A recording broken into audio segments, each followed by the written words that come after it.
We are back for part 2 of our exploration of we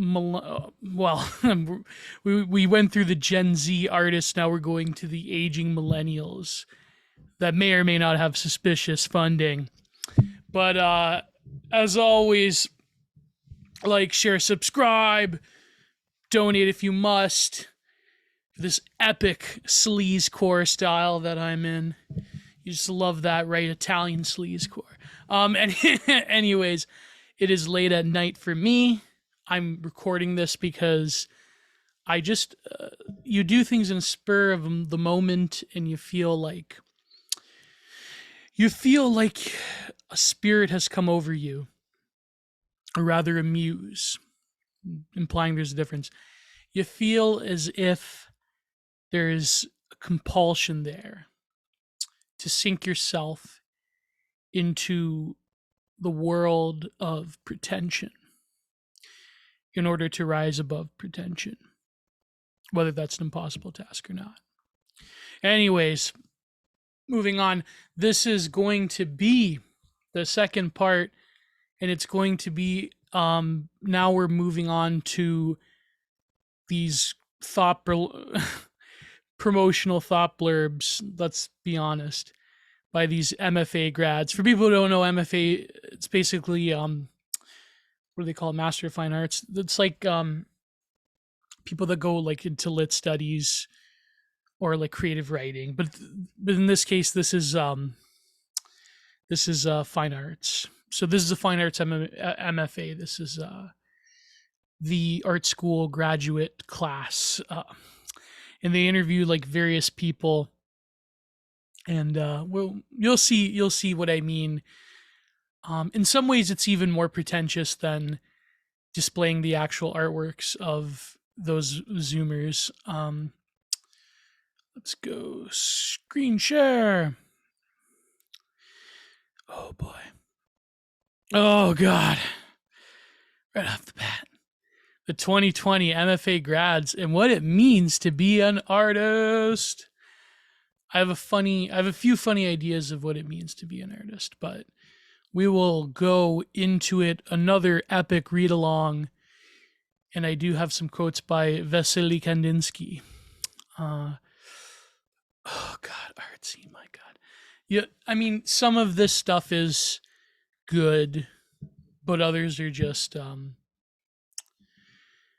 look right off the bat, like there's the saintly name.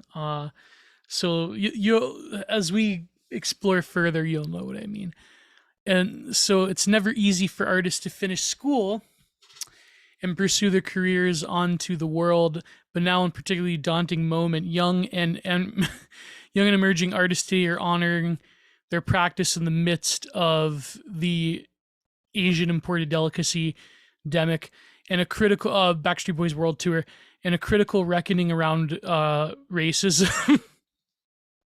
So this was like right after, in some, like, as much as this article has caught my eye in some ways, people, you see the discourse even on Twitter where people are like, this is so summer 2020, this sort of like mass instantiation of religious doctrine. And I guess that's what people felt like when like Protestantism took hold, when Martin Luther like nailed onto the church door. Nah, it's not that level, but like where there was this mass social conversion where anti-racism became part and parcel of what people like Paul Godfrey called like the democratic faith, the civic religion. And I say Paul Godfrey because he really back in 1999, Joel Davis, and his friend Owen are actually reading his book called After Liberalism, which was written in 1999, which was like just on the cusp of the 21st century. And it really like predicts like a lot of this stuff, more than like certainly more than any like neo-reactionary thinker. Like it's more than, like, I think even Moldbug like lifted takes from him, but that's neither here nor there. So basically we see this change, this this sort of subtle change, because now that everyone is terminally online because of the world tour, the Backstreet Boys world tour, uh, from live in China. It's like we see this shift where people's normal parlances are becoming more accelerative as they're immersed in the online world more frequently. Um, and so this relic seems like it's aged a bit more than any sort of normal pre 2020, pre 2019 news article or critique or like some piece of cultural media. It seems that there's an age, there's a patina to it because things are so accelerative. Like it seems that like in a month, like there's so many things that happen in a month that it rivals what a year used to what a year used to feel like. Maybe because I'm just some terminally online loser. But hey, we're all in this together. Neat aristocracy, let's go. Anyways, how do you think I can live in luxury, surrounded by books and talking like what is it, 12 in the morning about like ridiculous nonsense in the art world? I mean, well, might as well be self-aware. Maybe if I ever have a GF, I'll forget all of this. Nah, I'm kidding. So it's never easy for us to finish school and pursue their careers in the world. Oh yeah, that's for sure. But now a particularly daunting moment, young and emerging artists, meaning like aging millennials, because some of these people older than me, today are honoring their practice in the midst of the Backstreet Boys World Tour. Critical reckoning around racism spurred by the you know what of Saint Floyd and and the many other victims of police brutality and racial violence. These artists aren't just working within weakened economies and more isolated ways of life. That is a substantial point. The artist has to confront a world that has been immersed in the pantheon of digital images, but at the same time has been severed in some ways from ordinary life. It's like what Hulbeck said. By the way, my buddy Russell Walters on his YouTube channel, he has an excellent go to Russell Walters. He did an amazing interview with me. He has a video on Hulbeck, Michel Hulbeck, where Hulbeck says that about the Backstreet Boys World Tour. In a way, the sort of social and spatial engagement that is required for artists to sort of drink in the experience of life among the hoi polloi, the rabble, not to be too elitist about it, that's been severed from us. And for example, he used to walk for hours on end, like what most writers do. Believe me, if I could walk for hours, I'm getting there. I'm trying. It is quite, it's something that Derek Jensen said once, where when you're a writer or doing something creative or doing activist work or being an artist, it's like, even people that are in academia, I guess, but maybe your time is like filled by so much other nonsense that doesn't have anything to do with the world of ideas. He said that like a lot of time is just spent doing nothing, literally nothing, or like turning your brain out. And after a while, ideas creep up on you. And I've certainly spent a huge amount of time doing nothing, obviously. Not nothing, but not doing substantial creative work, whether that's writing or art or while doing something like this, because you need that moment of reprieve. But anyways, so there's a lot of different pressure, so it's true. They also press to consider their role as artists amid urgent issues of social justice. That could be like, imagine like taking a woke, well, there's plenty of woke death metal bands, but that's like, oh my god. There's woke black metal bands now. There's that one, never mind, I'm not even going to mention their names. They're like irrelevant, but whatever. Social justice. Earlier this year and by the way, yes, I used to be a part of a death metal band. Earlier this year when MFA, well, technically in tech death, when MFA art programs transitioned to remote learning, some students called for tuition refunds while many saw, yeah, I agree with that, by the way. If I'm gonna, might as well just like learn through mutual podcasting. Some of the greatest ideas I've ever had as an artist came from podcasting. So called for tuition refunds while many saw MFA thesis shows. They were, oh, so when you complete a program, you have to actually do a show that's critiqued, worked towards for years, postponed indefinitely, moved online or canceled. Well, good. I mean, the art schools aren't producing anything of worth. I mean, I shouldn't say that. That's too much of a normie conservative take. Certainly some of the artists here, some are decent, others are not on my cup of tea. And I'm relatively more forgiving compared to like your average. Like, I mean, I don't know, Paul Joseph Watson. I mean, he's like the whipping boy of my critique of like brain dead normie conservative or like reactionary art takes, but whatever. Working towards for years, Artsy reached out to several art schools, a lot of them conveniently from Hong Kong. I wonder why. Could be some Chi-Com funding there. Who knows, right? Because the Chinese art world is booming right now. To host their MFA shows online, you can now see the thesis work by students from 4 schools on Artsy. We ask the group of 2020 MFA grads, MFA grads, for their thoughts on what it means to be an artist today. Below, we share responses by 13 artists from Chinese University of Hong Kong, Cranbrook Academy of Arts, Parsons School of Design, actually pretty good. Student Art College International. I know Parsons has like a legacy, but the University of Hong Kong, their aesthetics department, apparently from what I've heard, they're achieving a bit of a renaissance, of course, foreign investment. So this is an older student, Ivsi Manchan. I'm going to butcher these names, but I've seen this work before, only in Shadows Unite.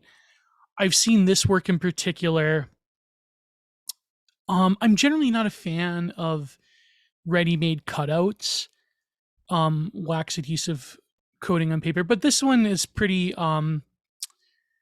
I know like there's a whole like legacy of the silhouette that comes from Notan drawing, like Kara Walker comes to mind, but no, it's all right. Some of the other works, Lactation of the Faithful. I mean, it's total blasphemy, but let's entertain the idea here. So let's see. So these cutouts, they are different shapes. They're supposed to be. I'll retry. Come on. It's because I double clicked. So here we have pillow. Oh, that's pillows. Okay. No, come on. Wax on baby gauze, handkerchief and cotton stuffing. Lactation of the Faithful. So it's sort of like the sort of handkerchief, the baby gauze that you swaddle the infant with, and through it represents sort of the cross of new life. So like this, I mean, it's simplistic symbolism, but it's got a nice purpose to it. So he says, I'm hoping it's I don't want to mispronoun. Being an artist today is about persistent confrontation with one's own fears of all kinds. We create to reveal the fascination and the beauty of the buried and repressed. Being an artist is nothing heroic. Instead, for most of the time, it involves self-loathing and narcissism. Yeah, that's very true, actually. Even like just reading off a lot of these descriptions come off as like quite navel-gazed and narcissistic and so forth. But I guess you have to sort of allow yourself that space. It's like what Francis Ford Coppola said in the Filmmaker's Apocalypse. He's like, I want to create something amazing, but it's up here, but it's gonna be pretentious. But maybe if I don't care about being pretentious, that's sort of his way of, maybe it's a cope or not, who knows. Art is not magical either. It is a fallacy that it carries the ability to cure or give new life. Nevertheless, I do admit at times it mesmerizes and it reminds us that it's already to cry. It's already to cry when you feel sad and laugh when you blah, blah, blah. Unfortunately, this reckless voice of the artist is always unheard and ignored. However, this should not stop us from performing our innate creativity, especially in times of turmoil. Now, someone who is born 1978, like right after the Cultural Revolution, I believe so, an artist that is, let me just check if I'm not mispronouncing.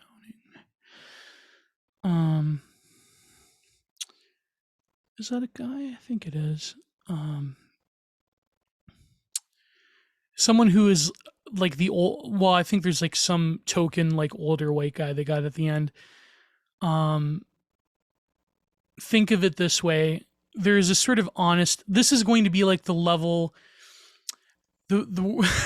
this is like the highest bar of honesty in this whole profile expose, because it seems like, and I know like that's a typical like dour Marxoid critique, or at least that was for Marcuse, that art does not have a capacity for transcendence, rather it distracts you from material conditions.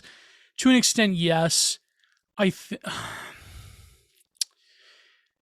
Is art magic? If we're going to go with the theoretical framework of magic being a way of transmuting, let's say being, or I'm not getting the precise, Julius Evola definition, well, Eliphas Levi definition, but it is sort of an alchemical transformation in a way, but it's just that when people try to stretch it, like a lot of like the lion's share of artists we're going to see into this sort of weird social comportment that in a way just justifies the regime. I guess that's where Marcuse was going with it as well. It's like, no, that's just too idealist. That's too, art should reflect, maybe eventually it can transform, but I don't think that, I mean, maybe it's just my jaded and cynical right-wing perspective that is by and large the polar outside looking in. Maybe it's like, you're just bitter, you're jealous, you're coping because you're never going to make it as an artist because you're not because your right-wing beliefs. Well, that's kind of true, but I do think that it is largely a cope to say that what I'm doing right now is going to transform the world. It's going, not merely to transform the world, but it's going to alleviate certain pressures of conditions around me. I don't know, because say if you're the like woke POC, there's such a, if you're that type of, if you're like a Zoomer going to art school and the sort of universe is open up to you the way that it isn't for like someone like me, it's got to be sort of like the glut of it and the sort of cheapening of it. It has to be, and like you'll see allusions to it with these other profiles, but yet they can't like say the quiet part out loud just yet because they're holding back. But anyways, this is an honest take out of all of them right off the beginning. Artist is always unheard and ignored. Yeah, that's true. However, this should not stop us from performing our innate creativity, especially in times of turmoil. So in a way, it's like to be an artist is sort of like a happy fallacy or a happy folly, because you're never going to truly achieve that perfect alchemy, that perfect sort of union of being with being. It's always, it's a signpost, it's a signifier towards something that is in itself ineffable. Henry Shang, same age as me, 1992. Printmaking, ink, and control. Oh, that's quite innovative, actually, how it's mixed media, it's printmaking, but it's trying to expose the sort of behind materiality of what printmaking is about. So that's pretty good.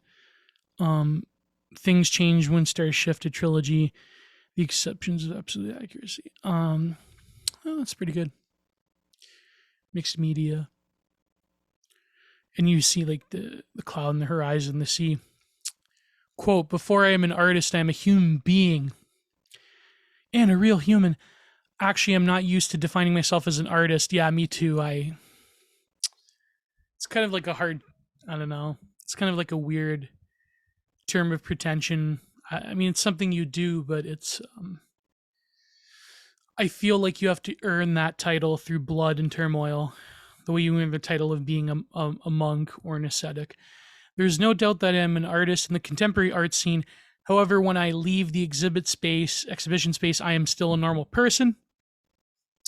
The role of the artist might always bring out the impression of romance, privilege, even authoritative aesthetics. The mindset of artists conferring knowledge to the masses results in inequality of power. At the end of that, you should say, you forgot to attach the GigaChat image, because that's what it is. I mean, that's sort of, again, another critique from that essay by Marcuse about the role of artists, in a way creating perfect pictures that lifts you above the sort of humdrum of the hoi polloi. In a way, yes. In a way, no. I do think that this inequality of power is, I mean, it's earned by the blood and the toil, the way that, I mean, is a priest an inequality of power? Yes. Is a philosopher? Yes. Is a scientist? Yes. These sort of things are unavoidable. My fine arts training and creative experience helps me understand the world in an alternative way. It also related to my knowledge in human civilization. I am obsessed with sharing my creative research. Outcomes, I believe everyone in the world has their own unique point of view. Not really. And able to influence the world in their own way. Oh, no, not really. That's not true. I don't believe the lion's share of people here will be able to influence the world, but we still like persist nevertheless. I'm simply one of the humans in this world. Okay. Well, I mean, I guess, but it's sort of like this, like the woke contemporary world. It's this weird, like, grovelingness, this weird, like, self-effacement before the actual embracing of what an artist should mean. It's like this weird, I know this is going to lead to a number of inequalities, but I still have to do it. It's like, yeah, I can never understand that, because the one thing I will say is that from my personal point of view, I never let compliments or accolades get to me. I'm always, I tried to explain this to a friend once I knew my whole life. She was like questioning me on it. And I tried to explain to her that I never get caught up in just being comfortable with what I'm doing, because I always have to move on to the next thing. It's never enough. Because when you don't move, you don't persist, you don't keep buggering on, you die. You sort of die a spiritual death in a way. That's why artists who just coast on old work, to me, they're almost worthless in a lot of ways. Because if you don't have that spirit of not just creativity, but the ability to enact on that creativity, to unite being with being, then, but then she's like, well, it's really lonely. And why do you do, why you torture yourself that way? Why can't you just be comfortable in the moment? I go, because if I were comfortable in the moment, in a way, you're centered in the moment, obviously, in that moment of creation, but the way you go about it is different. The way you approach it should be the mindset of, this is not enough, this will never be enough. I will go to my grave thinking that the creative works that I put out into the world is never going to be enough. And she's like, well, why torture yourself? Because normal people don't think like that. I go, yeah, that's the problem. You almost take that burden upon yourself. I know this is like a super ultra pretentious idea to take up the burden of creativity, but it's like, sometimes you just have to embrace it. It's like when someone said to me, I was going to write something, and like, it was about new metal, it was about music, and he's like, Gio, just like embrace the cringe. Don't try to like high mind everything. Just embrace it. Like, oh, that's true. So let's moving on. Hui Shanfeng, 1993. Hui Shanfeng, I think that's how you pronounce it. Ooh, I do like this. It's a bit kitschy, you know. It's got a nice appeal. Wandering in the silent wilderness. it's got that sort of same, I almost want to say verging on like self-exoticist depictions of the Chinese art world, with like the tigers and the, this things like that, various like Taoistic themes and different like from mythology and so forth. But I do think like this is a very nice, discreet ink on color paper drawing. It's got like, it's like this is the urban China, like you can see hints of the old, and the tiger is leaping the sort of the the engine of history itself, the sort of propensity of the tiger to move forward, um, that is captured in the Chinese cityscape itself. Um, is that a tiger? Is that a mink or something like? Yeah. Anyways, um, being an artist today means I need to face many uncertainties. I think this is a constant process to be an artist. I keep questioning myself: who am I? What my life made me the person I am today? All my thoughts and stories are reinterpreted in visual form to share with my audience. I think an artist is the diarist of their own city. Well, I was right. Searching for inspiration in daily life, seeking to bring the ignored and forgotten back to life through art. We can record important changes, imaginations, and longings for life and incorporate them into our work. So the artist as a localist, cartography as a what do they call it? Penumbulist, where they like go and look at, there's like a documentary about this guy in England who would like go to like super obscure like places and like categorize every little thing about them. But I think like the artist inherently has to pay attention to their surroundings and I think I even wrote an essay about localism in art. The artist has to be attentively aware of what is around them. But when you are surrounded by things that are alien to you, it can be quite difficult, because your own image and your own the imago that you create of the locality around you can be different from not only how it actually is, but how other people around you experience it. So you're sort of like, you're doing a sort of act of self-harm in a way, in a weird sense, because you are exposing your own thoughts about to the people around you. It can be quite shocking. Ooh, I like this. Susie Y. Wong, Hong Kong University, born 1990. Playground 2, Chinese University of Hong Kong. This is such a color and clay on canvas. Maybe it's like Conti markers. Wow, this is this is such a dire like Great Depression era carnival. Amazing. I really like it. It's like a post-apocalyptic. It's like that carnival you find in Chernobyl.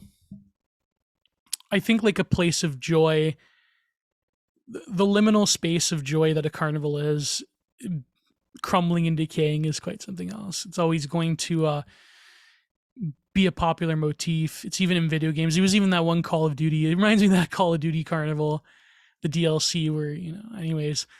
The role of the artist is varied among different situations and individuals. Some might think artists are responsible to tell the truth, to document human history, or to express emotions. Artists have the ability to express their unique thoughts about the world, the environment, and the self by using different creative means, which can be interacted with and deeply experienced. Most importantly, art can connect people no matter their race and language. I guess. I believe that the role of the artist is to provide the public and society with alternative ways to see the world, the response to the current situation, to find this. It's everyone's inner soul. I guess like art obviously plays towards the archetypal and the universal. This may just seem like platitudes, but I do think that there is a deeper message in that you are taking the sort of life world, the dwelling of your own particular community and situation, and you are exposing that to a greater whole, to an outside. And there's a lot of interesting things that can come from that. Now we move on to Cranbrook. So if you thought those Hong Kong Chinese artists were, I gotta say, like, I do think that, like, some of them are simplistic and whatnot, but there are some who have like a deeper level of thinking. But you notice as soon as you go to Cranbrook, as soon as you go to an American university, right off the bat, it's like just like the infection of the liberal religion is like just seeping in every pore. The pustules have lesioned their soul. Anyways, Cranbrook Academy of Art. Laura D. Gibson. Let's oh god, cheap photography art. I'm not just saying this because this particular person looks like they have a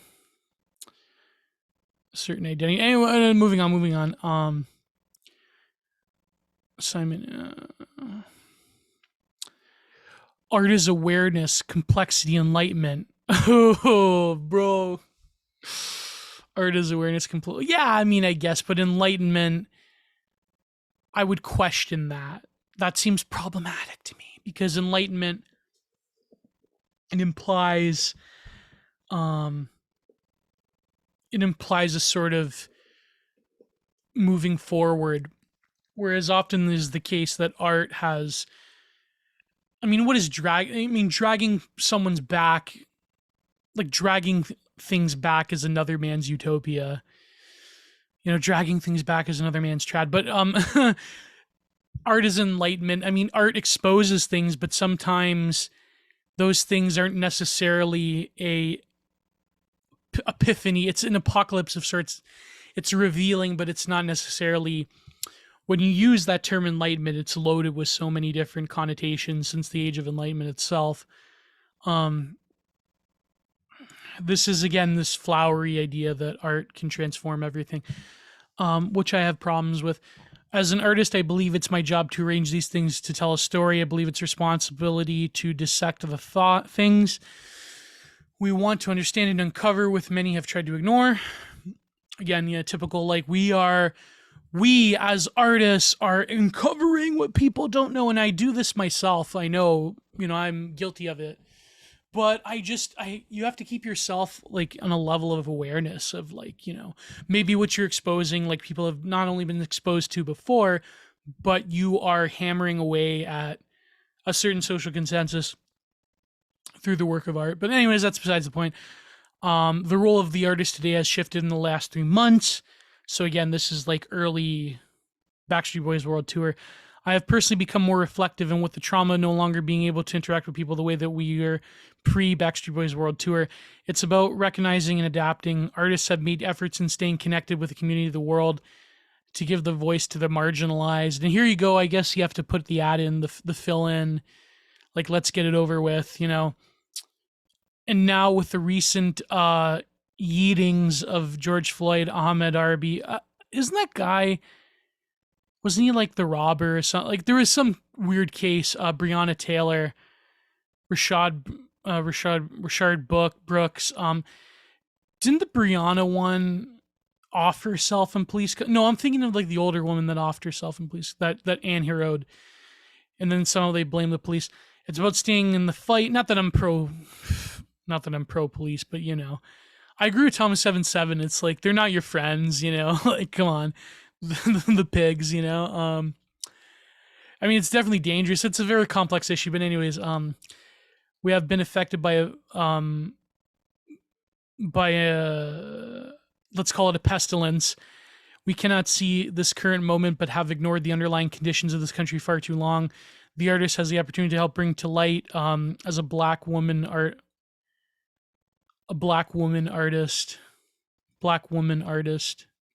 Never mind. I'm trying to be serious. I shouldn't do this. I choose my artistic practice to share my story, the stories that have shaped my life and home, how these stories matter. Yeah, I mean, it's a pretty, could have expanded on that, but it is what it is. I'm generally like not a fan of like the current like photography art that's going on. I mean, I think that the creative potential of it has been exhausted for a long time, at least since like Francesca Woodman and who is the one guy that used to film out in SoCal with like he used to paint the different dilapidated homes. Oh God, what was his? I forget his name. Um, Karen Lee, Karen, 1991. I mean, oh yeah, like the goofy like retro 80s object installation pieces of like furniture. It's kind of nice. It's got a nice discreteness to it. Untitled Macaroni for Every Being. Macaroni. Hey, I'm Italian. There you go. Macaroni. Imagine like some guy, like if this was in it's San Francisco, but imagine if like it found its way to New York. It's like, yeah, macaroni for every being, where's pasta fagioli for every being. Look, it's got the pasta fagioli. I know I'm doing a stupid, ridiculous stereotype. To be a responsible artist during this current social and political upheaval requires me to possess a deeper engagement and examination of how current societal systems affect the physical manifestations of space. So again, this is like relational aesthetics. This is like the artist trying to like physically manipulate the space around them, around the subject, the audience, and the objects that exist within it. It is my responsibility to reimagine alternative cultural realities that are more equitable and inclusive. It's funny though, the artist that is being profiled, reimagining alternative cultural realities that are more equitable and inclusive. I'm an artist that tries to reimagine alternative cultural realities that are more elitist and exclusive. So I guess maybe will artsy profile the premier right-wing Canadian artist? Nah, I'm just joking. With this revision, spaces and functional objects emphasize the importance of empathy and how we can better collectively participate within our communities. Now, relational aesthetics has this like long history of being like the du jour, like utopian liberal art form of choice. Precisely because in the attempt to rearrange space, to do these like weird like social experiments disguised as artworks. Not that this piece in particular that's what it's doing, but I'm just talking about like relational installations themselves. They try to do like this weird thing of like, well, what if we get different people together? What if we rearrange spaces where people are forced to be uncomfortable with each other or whatnot? Like it's just like, that's become like the utopian, like end of history liberal art form of choice that isn't even postmodernist because it presupposes like trans-historical and trans-universal and trans values, trans that sort of in a way are really like anachronistic, but yet we have to pretend that they're not like out of time, especially nowadays. So it's this weird thing where it's like, I'm going to rearrange space to make it more equitable. I'm going to say it's a work of art. It's like, press X'd it out. With the revision spaces, functional objects emphasize the importance of empathy and how we can better collectively participate within our communities. It's like, yeah, even like the table design, I can understand. Like there is like no like looping around. There's like individual spaces, especially in like public, like non-space accoutrements of like sitting down. It's very individualistic. There's never like the agora, like round table or like round middle, like where you're facing other people. I like the 70s think holes. Those are look up the 70s think holes. I think every house should have those. I mean, yeah, I know why they got rid of them because people probably fell and tripped and broke their ankle, but noble idea. As an artist, my current body of work engages in the language of everyday design objects. These objects refine the roles in the domestic landscape, which in turn alters our human relationship to these objects and to each their being. So it's like the objects of it's very much like Laurie Simmons, like the objects of domesticity are rearranged in such a way to like provoke like a social truth. It's very much like what Heidegger said about the worker shoes with Van Gogh, where they reveal the world, they point towards, they give presence to the being of a world of like the peasant woman. Even like Frederick Jameson talked about it, like that painting through Heidegger's analysis, even though Heidegger wasn't a Marxist, he was quite the opposite. Um, it reveals the life world of what the proletariat lives like. But here we have, like, more than anything else, but here we have like I've noticed this trend of like taking like ordinary household objects and like rearranging them, and it's like a big thing in the contemporary art world. What is like more familiar to you becomes this object of intrigue, if you will. Oftentimes, objects are culturally codified to simultaneously reflect and direct serve the needs of a person or a community. So you're lifting the object out of utilitarian purpose. It has always been the artist's role to mobilize the aesthetic field in order to reveal how certain values or systematic cultural conditions can have immense impact on our physical and psychological well-being, for better or for worse. Yeah, but sometimes they can prop up those conditions. That's always the danger. But that's a modestly all right point. Because you are giving space to a world of the work of art is a sort of letting be, as a wu wei. It's like a clearing of a space or a giving to a space of an aesthetic object that is a world unto its own. At least this is in like Taoist literati painting.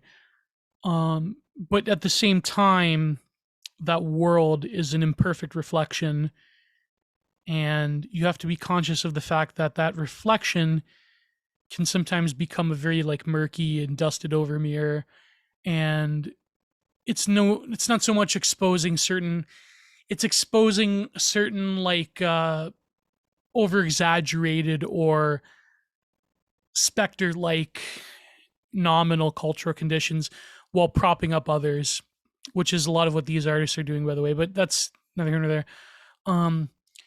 Jilu, is it Jilu? I don't know. 1995, Huailan, Taiwan, currently based in Tainan, Taiwan. Love, Chaos, and Dinner. Yeah, the tapestry thing. I don't know if it's my jam. A lot of like they're bringing back the tapestry art. To me, very short and sweet. To me, it's about how arts in different fields contribute to connect history now and the future, as well as shares cultures. Very sweet, to the point. Killing Garcia, 1988, Sydney, currently based in New York. Oh my God, she like remixed herself in that like famous, or well, infamous, who depending on who you talk to, snake dance scene from that one movie. Imperial Reminiscences, Parsons School of Design. Oh God, again, privilege. The privileged position of being an artist today is having a platform that allows me to share my personal ideologies through art making.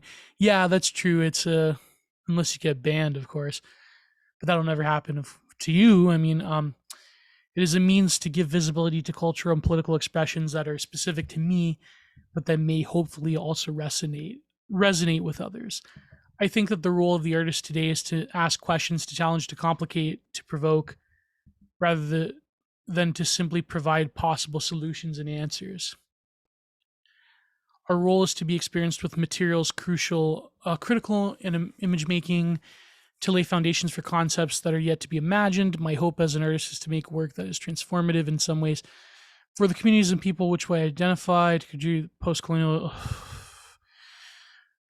discourses with radical thinking. Yeah, I mean, in a way, it's like as I'm reading further, I'm almost like sympathizing with Marcuse here, even though like at the time I hated it because it's just like contributed post-colonial discourse. Like I'm going to take like this thing that has been labeled exoticist, and I'm going to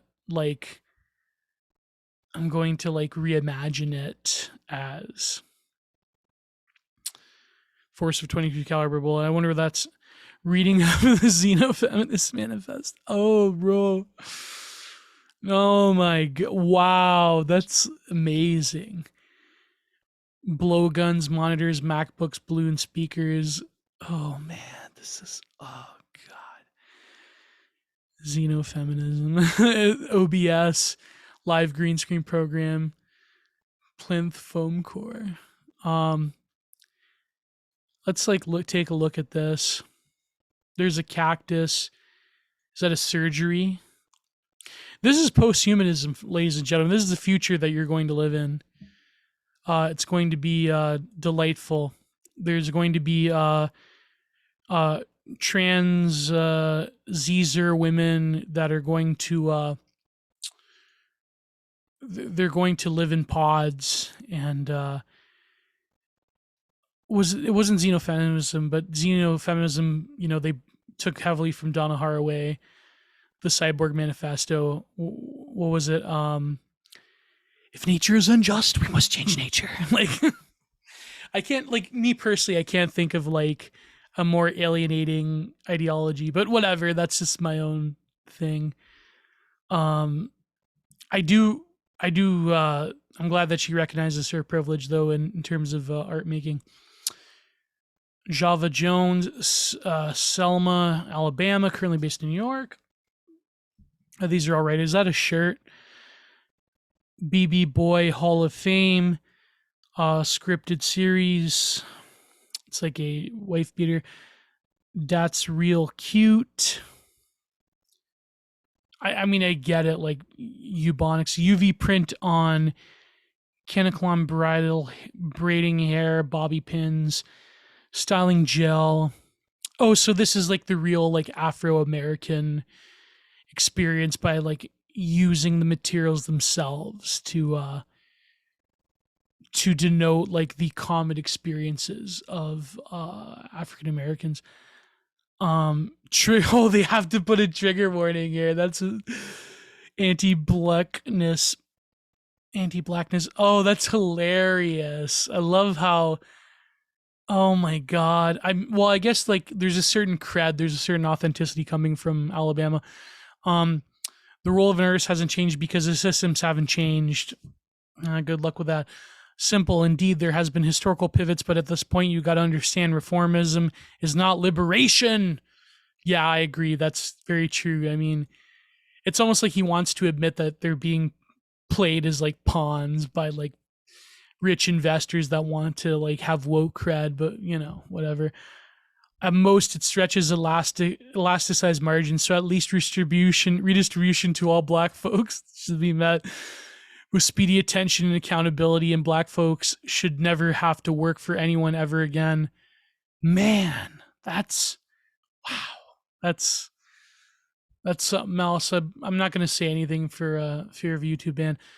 But I mean, if you wanted to like go your own way, if you wanted to like have your own ethno state, and like you wanted to do like the Malcolm X idea of like having autonomous like black owned businesses and like a society within a society, I think that's pretty good. But this is just like, I don't know, it just comes off as like impotent rage of like someone who went to art school. It's just like, the fine arts cannot rely on anti-black the fine arts canon relies on an anti-black ontology that covers reduction, the covets reduction. Listening to Howard Dena Pendel, Toni Morrison, oh wow, Norman Lewis, obviously, and others who believe that presenting oneself to the center to be rationalized or recognized foments stagnance and or apparel towards one's liberation, inspires me to speak for me instead of as a representative. As such, my process integrates abstraction via anti-disciplinary viewpoints that allow me to create in manifold ways beyond. You're just an abstract expressionist. Just embrace it, yo. I mean, oh man, it's like they want to admit that they're just like becoming like pale representatives of their own like culture, but they can't, because of course to admit that would admit that the whole like political project of current like radical liberal thought is fundamentally at odds with actual liberation. Therefore, it's stacked miles high of contradictions upon contradictions. And at the end of the day, even your spaces of critique were largely written by like, white male Europeans, but whatever. Like even Frantz Fanon, like he actually knew that. He like was consciously aware of that fact, Look at Norman Lewis. Oh, come on, come on.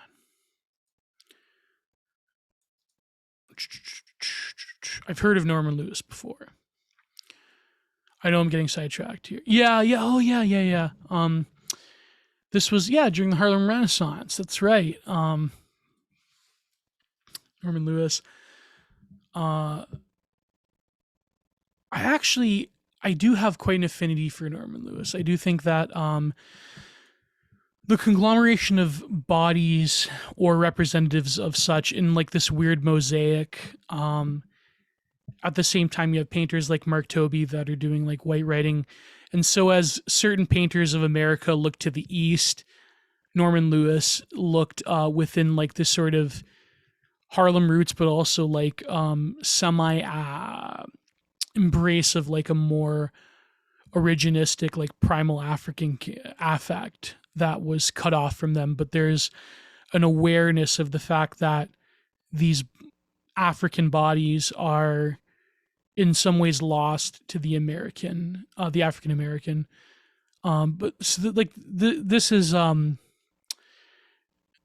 like what I would say is way like, I mean, you can't compare the authenticity of a work like this, like something that he saw that was raw on the streets compared to um like like just like looking like using the materials of like, well, what is, you know, the black community, the weave and all that stuff. It's just like inkjet and archival paper. It's just like even like the purposeful like eubonics. It's just, to me, it's this weird like mashing down of what of like what true expression is. It's just like, well, I'm going like, it's like rich people trying to embrace like unique Afro-American culture.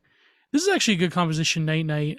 This is quite if someone painted this, it would be quite a composition. I'm assuming that's like a mother and a daughter. But it's just, I don't mean to be too harsh, but it's like colony of gulls on jetty rocks. So this is like photography art. That's actually really good.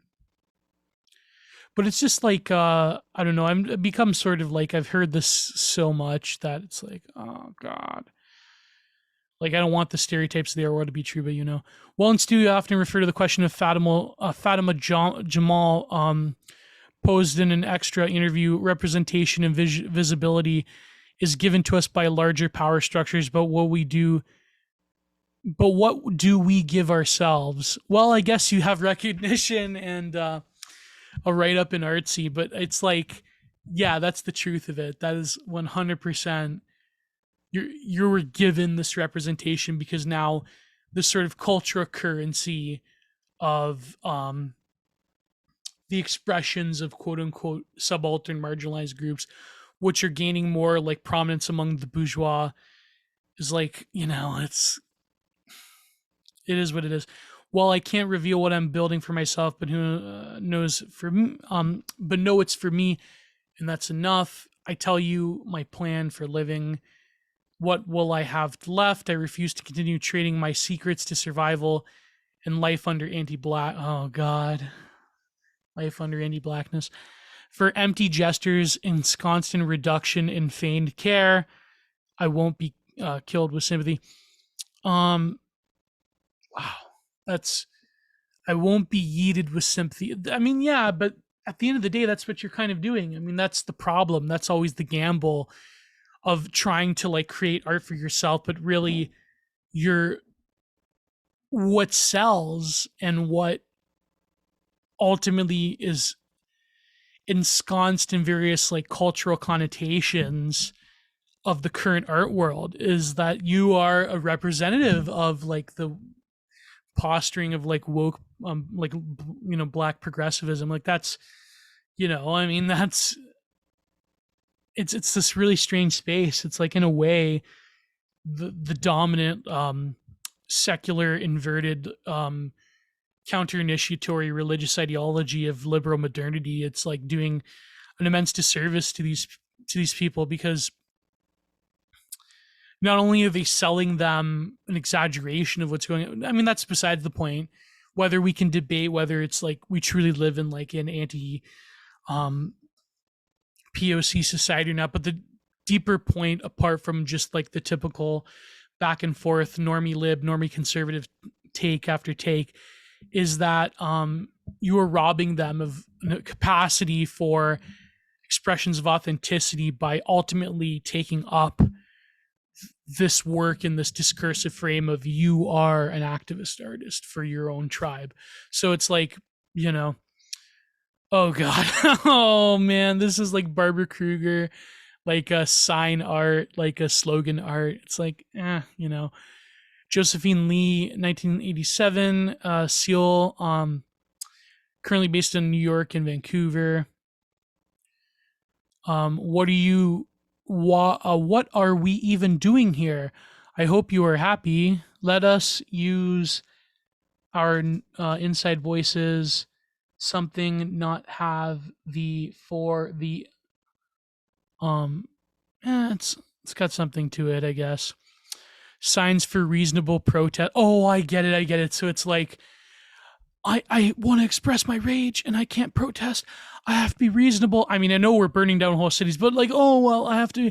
This is the rules. Like, people will view me as this like, you know, barbarian, like burning down whole cities and like this primordial upsurge of violence. But it's like, no, you are inflicting your standards of protest upon me. It's like, not really. I mean, maybe in the 1980s this would have, well, you know, personally being in. Notice how there's only like, was there like a single white person? Nah. Well, anyways, personally being an artist is the deepest engagement with the world that I can conceive. Art absorbs all of our theory structures and humanity, unspooling them into an indefinite quantum entanglement through which we might better recognize the conditions of our time. I believe that now and always the role of the artist is to delve deeply and honestly into the experiences and questions that permeate our individual and collective lives in order to engage with issues that pervade our existence. For myself, I like to imagine the potential that art carries akin to a poetic hypothesis through which to comprehend the oftentimes incomprehensible, that through the seemingly incongruent, abstract, free-form language, it's like free poetry, it's like free verse, we can voluntarily cast ourselves adrift into challenging and changing spaces. Wow, what a sentence that amounts to, you know, art is for expression of social change. Like, I don't mean to like mock, but it's just like this type of protesting. It's sort of like had its run, you know. Laurel Richardson, B. Chicago, based in New York. Heart of Light, Personal School of Design. An artist today in the current climate, there are so many unknowns and plenty of uncertainties in the midst of Backstreet Boys World Tour and social unrest. I believe that we have a responsibility and an extraordinary opportunity to speak up and use our work as a tool to dig deeper. We are called to pose questions, critiques, inspire, translate present positions, and present propositions that move others to think and reflect. The work we create often becomes a vehicle for unheard voices and messages, often reflects the pulse of the world. For me, as an artist and as an African-American woman, I feel my role is to stand up, speak clearly, use my work and not only as a tool of expression, but as a tool for creative change.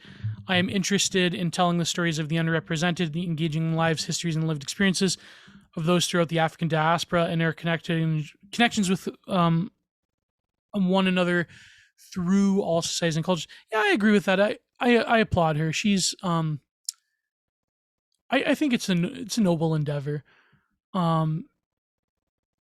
See me, Laurel Richardson. So it's pretty.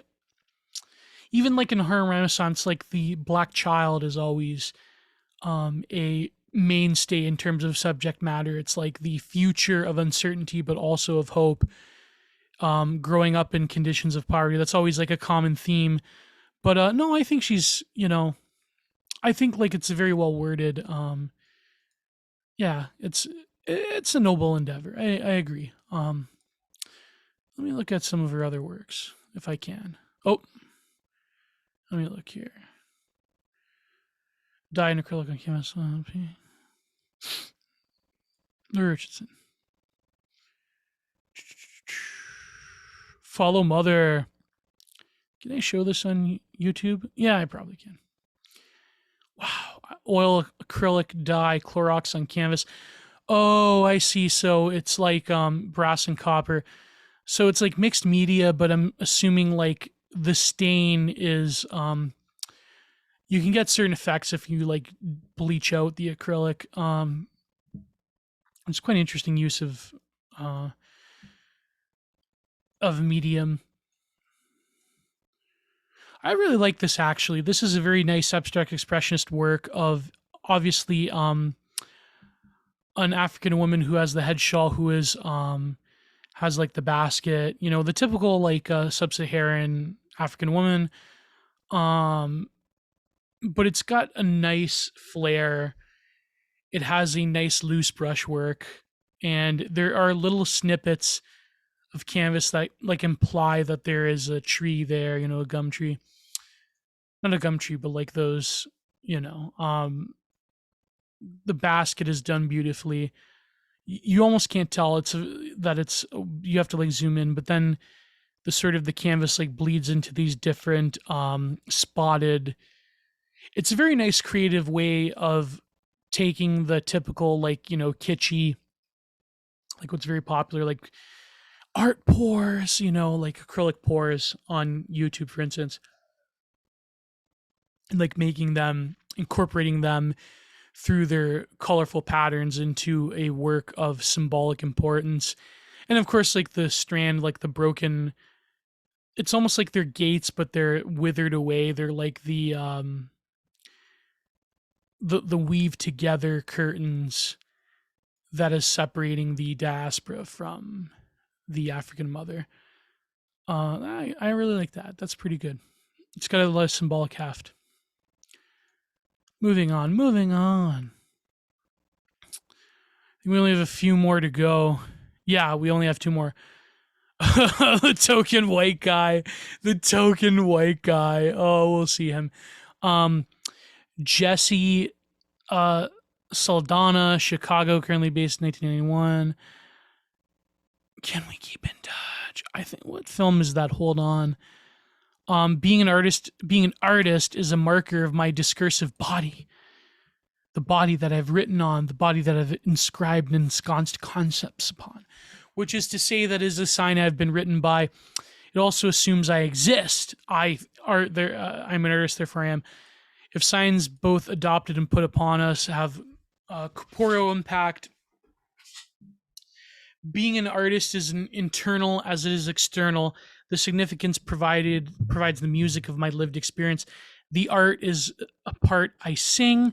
It is a role I play. So again, this is like the artist, they themselves, whoever, the artist is still subject to the forces of authenticity and bad faith, right? For me, the symbolic function of the artist involves a kind of perceptivity. Artists underneath truths of society. I don't know about that. In some ways, they inhabit with an aesthetic light and sensitivity that transcends current knowledge forms. I would even say it goes beyond the artists themselves.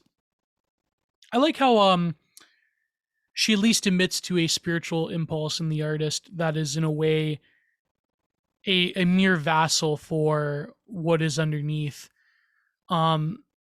I would even say it goes beyond the artists themselves. The artist is a channel of force. Again, this is what Jung says, this is what Kandinsky says, by which art comes to be, unfolding meaning in the moment of creation, whether it is intended or not. Again, that's very important. The muse comes when it is in some ways not intentional. Hence why certain artists cannot explain from where they get their ideas or inspiration. They gauge the temperature of the moment and sometimes the future.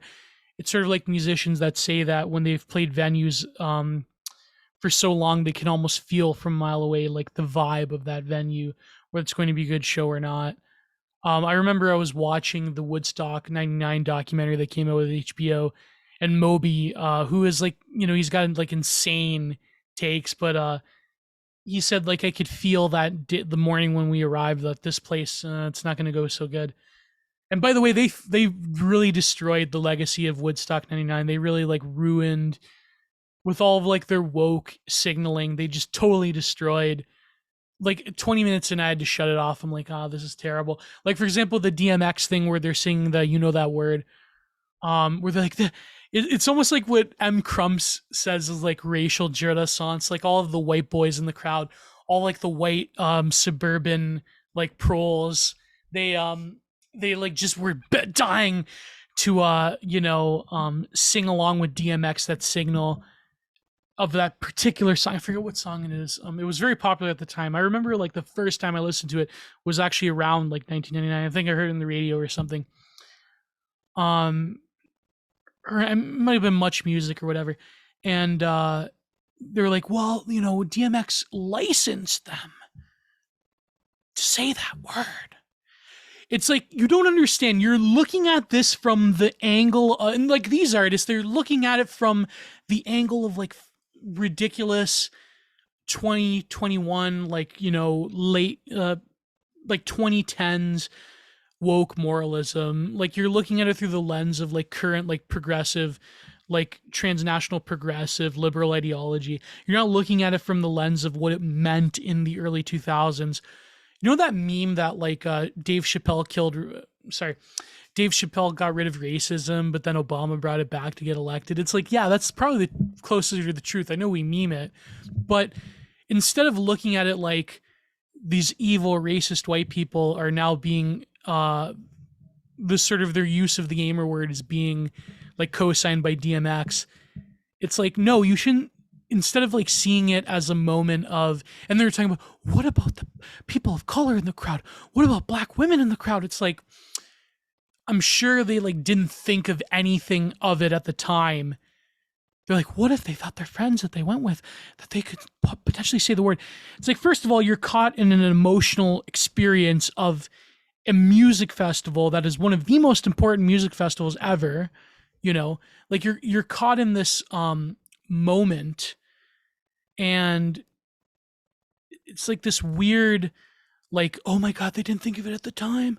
Like it's ridiculous, because of course they didn't, because they were caught up in that upsurge, that primordial upsurge of expression.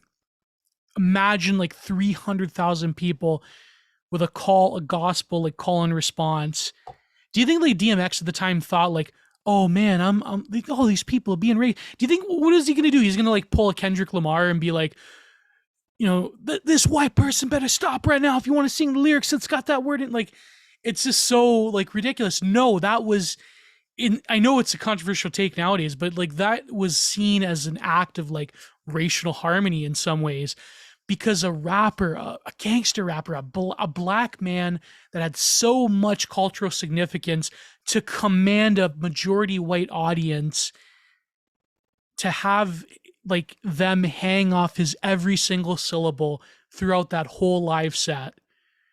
Like, instead of like celebrating that, you're like, oh my god, they're co-singling, it's racial renaissance. Like, it's the excitement and the overcoming of one's inhibitions and social taboos, the almost the danger and the erotic titillation of like saying that word. It's like, I can just imagine like M. Crumps, like the wheels turning in his head, being, yeah, that's exactly right, racial renaissance. And I know he probably watched the documentary, like all of us terminally older millennials.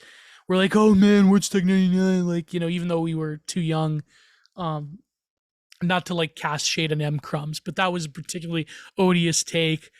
But anyways, moving on. The reason I'm mentioning the Woodstock documentary was because this reminds me like part and parcel what these people are saying. So, unfolding meaning in the moment of creation, whether it's be intended or not, they gauge the temperament, the temperature of the moment, sometimes the future, by being present with the past. So again, Saldana here is Saldana is saying that there's a dialectical move of the artist has to reconcile with the past, the wreckage of history, and has to sort of come to terms with it and to grab that which is significant and bring into the present, and ultimately to transform it into the future. There's also a manner of childlike play and curiosity the artist involved themselves with that allows for this perceptivity. And I know it's like a meme, like the Picasso, like the spirit of a child, but it's sort of like what is meant by that is like the ability to get back at that space of pure inhibition and the way in which children will like symbolically draw things like just by the gauge of like distance, like in like the lack of perspective, or like they're very like there's an immediacy to it that our conscious, as we grow older as artists, the conscious criticism sort of takes over. I understand that, but I just think it's become a meme. It's become like a selling point. Curiosity, the artists involve themselves with allowed for this perceptivity, but not without an awareness of the knowledge power systems that are entangled with it. It is a balancing act between wisdom and tomfoolery. Yeah, that's true. The artist corresponds with an audience, gives them something to engage with, and the audience responds to the artist with their interpretation, and in turn their myths. The artist never acts alone, even the solitude. Yeah, that's very true. There's always like the hermeneutic sort of interplay. The artwork is never done until again, this is like very like Paul Ricoeur. The artist has never done the work until it's released in the public, and then there's like the intertextuality of interpretation. Yeah, you know all the theory cell stuff. Oh, Wayne Stoner, he's the token white guy. Token old white boomer white guy, 1959. I actually really like these. These almost remind me of Hopper, the seventh. There's like the cast light, and it's like very much in that American tradition of urbanscape perspective painting that is heavily influenced by tonalism. Top of the mark. I actually like this. I mean, there's a combination of like the non-place, a reflection of it. It almost reminds me of the university I went to. There's this section of like the older part of the university where it's looking over the escarpment, and there's trees and everything, and there's like these huge like glass. It's like an open concept, and there's like the polished concrete floors, and it's like very reminiscent. I'm having like I just remember like walking to class, watching, like seeing it. There was like these lecture halls, and there was almost like some of them were like dungeons. I almost have like a La Petite Madeleine virtual time moment that Proust talks about just by looking at this painting. Today is a very relative term. 4 months ago, I felt a momentum being involved with the shows in Florence and Paris, graduating from Saatchi's MFA program. Change has been so fast and manic that the general meaning today is compressed. Today, everything is different, and today means now. With the uncertainty of the future, it's difficult to move forward. Yeah, the cancellation of future has now come back to haunt us. It's like this weird combining of like the future was canceled, but now it's like slowly coming back, even though the glowies don't want it. The global glowies don't want the future to come back. They want the eternal present. And through the Backstreet Boys World Tour, they're trying to secure the eternal present. That's my thesis, at least. With the uncertainty of the future, it's difficult to move forward. Still, we do move forward, realizing that it has always been going through change and will continue so. So, as artists, we remain purposeful. The fun time, the state enforced fun time, state enforced timeout was helpful to question, why are we artists? The self-examination fits well with artists today and causes us to understand an artist's role in time like these. Yeah, the artist is no longer a social entity. It's even driven further into the stereotype that has a lot of validity to it, that the artist is someone who is deeply ensconced in solitude and within themselves, and sort of the secret special spice sauce alchemy is largely hidden to the public. But there is a period where this wasn't true, where artists like did nothing more than bring their practice to the outside, right? But now that's sort of gone with the current era of the Backstreet Boys World Tour live in China. As I review my goal, seeking truth in my life and art seems to be the most important factor for me. So when truth is hard to find amidst all the confusion, I find the best way forward to be true to myself. And in the process I used to make art, we learn new ways to create and share our works. Our passion may increase. We will find our place in the change. I agree with him. Very like, Klamath Falls, Oregon. So like he's probably from rural Oregon and Washington. So he knows a lot about these various like landscape traditions in America. And he's like the most like non But I mean this in a good way, actually. This most like non-provocative statement that I've seen, apart from a few others. Like all these, they're very similar. Small study. They're very like they're just pieces and fragments and moments in time that kind of like Hopper, but more like even more hyper focused on specific localities, and like they're just, to him it may be significant, but to us it's like we can only guess like what that time of day, that light cast, what it's illuminating, right? So this is it. This is the end. I'm going to share with you finally before I close up, because my brain is utterly melting. These quotes by Vasily Kandinsky from Concerning the Spiritual and Art. Color directly influences the soul. Color is the keyboard. The eyes are the hammer. The soul is the piano with many strings. The artist is the hand that plays, touching one key to another purposefully to cause vibrations in the soul. This is one of my favorite quotes. With cold eyes and indifferent minds, the spectators regard the work. Connoisseurs admire the quote-unquote skill. One admires a tightrope walker.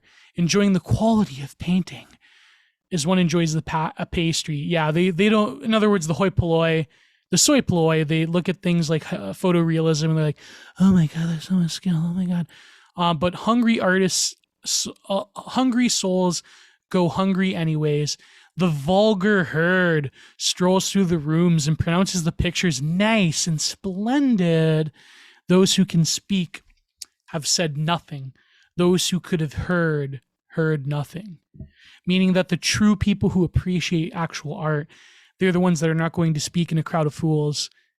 They hear nothing because they bared witness to, it's kind of like when Nietzsche said about the flies in the marketplace, right? Even like in Taoism, you have similar verses, like people that talk in the marketplace, people that talk in the fairground, they're like, they say nothing. They just look at it like, because it's a sign of social status that you are high-minded, that you appreciate artwork. These things that we encounter for the first time immediately have a spiritual effect on us. A child for whom every object is new experiences the world in this way. It sees light, is attracted by, wants to grasp it, burns its fingers in the process, thus learns fear and respect for the flame. It's like the artist with the muse.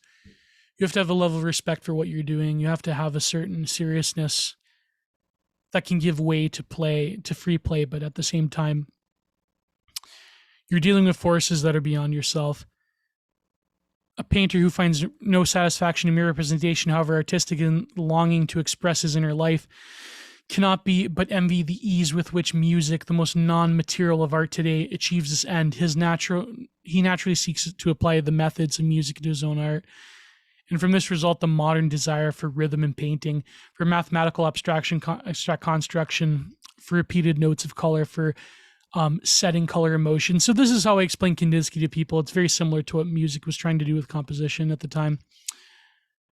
So an inner feeling called Stimmung by the Germans, and best translated as sentiment, is a regard for this word sentiment, which is meant to describe the poetic effects of an artist's living soul, has been misused and finally ridiculed. Was there ever a great word for the masses? Did not try immediately to cheapen and desecrate. Yeah, that's true. And through this Hollywood depiction of the artist is like also another cheapening and desecration. But anyways, that's all for now. I think my brain is totally fried. And this is what the MFA grads had to say. So as always, like, share, subscribe, share around, comment, donate if you must. And God bless, and goodbye.